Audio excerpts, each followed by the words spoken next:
This is number 2 in my series of choosing a paddle. If you haven't seen part 1, go back and give it a view. I talk about the mindset and general thoughts into choosing your weapon. Now a disclaimer, this really isn't for the advanced player, say 4.5 to 5.0 plus. These players already know how to pick a paddle. They know what they like. I'm targeting the player who wants to play regularly, got the bug, and really wants to find something that they can get better with. Another disclaimer, this is a long video. I will put chapter headings down in the description below, so if you want to skip ahead to certain points, feel free to do so. Okay, let's start with control, all court, power.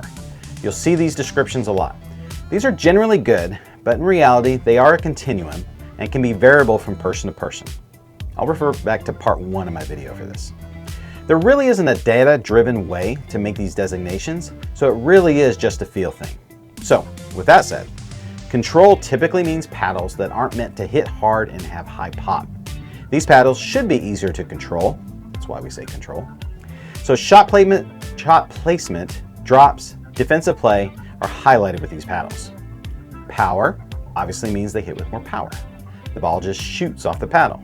So basically, if you have the same swing, same ball, same conditions, a power paddle should hit the ball with more velocity than an all court, which should hit the ball with more velocity than a control paddle. So, control paddles have less power, but easier to control. Power paddles are the opposite, and all court should be somewhere in the middle. But for most players, this is not nearly as important as you might think. And just because a paddle has power, doesn't mean that it can't have control as well. So we keep saying power and pop, but what does that mean? In general, power means more powerful shots from deeper in the court. Serves, drives, basically full swings. Pop is power on short shots, rolls, flicks, punch volleys. Pop and power can be both good and bad. Good strong drives can be hard to handle, but also harder to keep in. Pop is essential to winning points, but may literally pop up balls that are easy to kill. Some paddle reviewers will judge this by feel and experience, while some will measure this with a radar gun, typically serve speed and then the speed of a stationary punch volley. Now let's talk about shapes. We have evolved into 3 basic shapes. Standard, also called wide body, hybrid, and elongated. Basically, paddles have a 24-inch max, height plus width. Standard is basically 16 by 8 inches. Elongated is 16.5 by 7.5, and a hybrid shape sits somewhere in between. Elongated paddles are more head-heavy and can be a bit whippy like a tennis racket. Often ex-tennis players like elongated paddles. The sweet spot is higher up on these paddles. These paddles probably hit more powerful drives as well. Some will consider these less maneuverable. As a general rule, elongated paddles have longer handles as well, while standards have shorter handles, which can come into play if you use a two-handed backhand.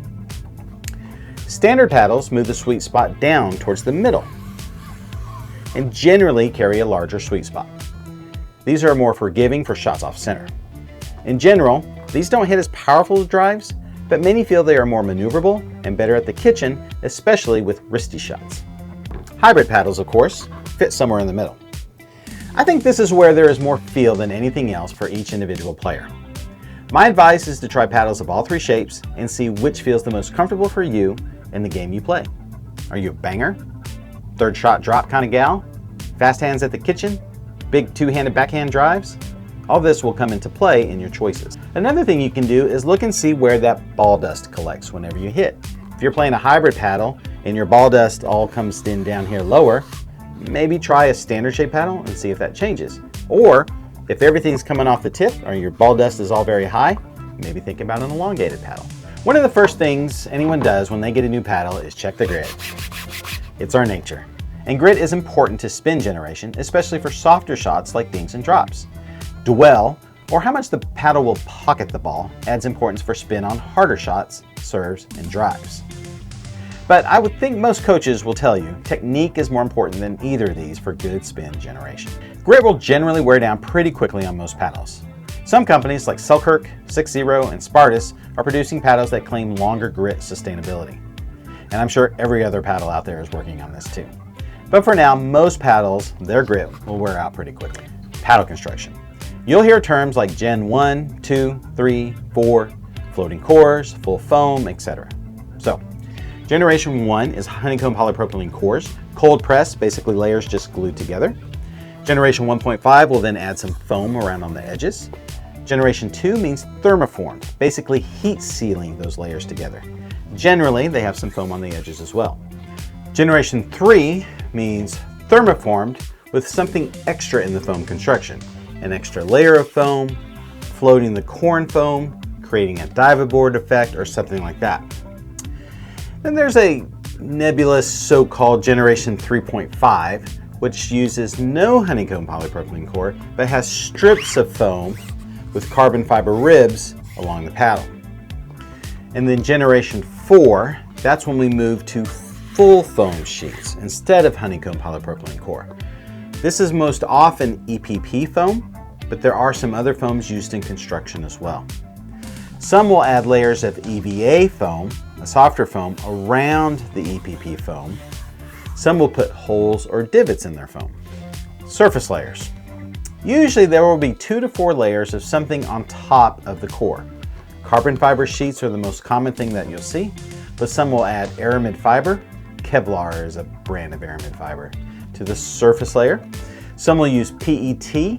That is what we call titanium, but it's not really titanium. It's actually a plastic. We call it PET. Graphite is an older surface layer that you'll see in some paddles as well. Fiberglass sheets or squares are often used as well to add some extra stiffness and pop.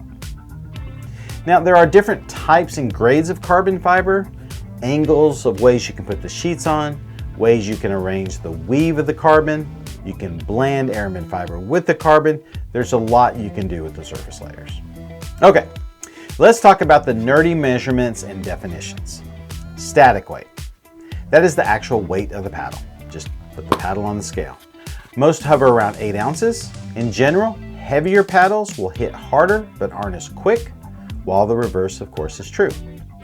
But you can make lighter paddles heavier, but it is hard to make a heavy paddle lighter. Swing weight. Probably more important than static weight. That is how hard it is to swing a paddle. Head-heavy paddles will have higher swing weights, and generally elongated paddles have higher swing weights. The reverse is true for standards. Typically, a swing weight will be around 116 to 125 for an elongated paddle, 108 to 115 for hybrids, and 100 to 107 for standards, but there will be exceptions, of course. Twist weight. How easy it is to twist your paddle on off-center shots. This is related to the sweet spot. Standard paddles generally have a higher twist weight. Elongated, narrower paddles have a lower twist weight. Standards will come in the upper 6s to 7s, elongated upper 5s to low 6s, and hybrids will fit somewhere in between. Balance point. This is the point on the paddle where it will balance. It is higher up on elongated paddles, lower on standard paddles. Basically where the weight is concentrated. Higher means head heavy, more powerful drives, but maybe not as quick. Lower means a little bit more maneuverable. Handle length. An average handle is probably 5.3 to 5.5 inches. Longer handles are good for two-handed backhands and more whip. Shorter handles means more paddle face, bigger sweet spot, and hitting surface. Grip circumference. Generally, most grips are 4 1/8 inch or 4 1/4 inch. Some people like thinner grips, some people like thicker grips. Again, it's easier to make a handle thicker, but it does take more effort to make your handle thinner. Also, some handles are softer, they have foam inserts, so they're a little bit squishier. Some are harder with plastic inserts. Some are molded, like it's one solid piece of plastic, as opposed to the more traditional multi-piece construction. Now, everything I mentioned in this section, except maybe handle length, can be modified fairly easily with what we call customization. Adding weight strips to different areas of the paddle will change these metrics. Weight will add swing weight and twist weight to a paddle, with weights up higher adding more to swing weight, making it more powerful but harder to swing. Weight lower will impact swing weight less. You will hear some say weight is a sweet spot magnet, meaning where you add the weight will influence the size and location of the sweet spot. Adding weight to the handle will change balance point and may make the paddle easier to swing. You can do this with extra overgrips, adding an undergrip like Hesicor or Ethos undergrip, adding tungsten to the handle, or adding weight to the very end of the handle like a weighted butt cap, like a slice cap, or a cap coin, like this one.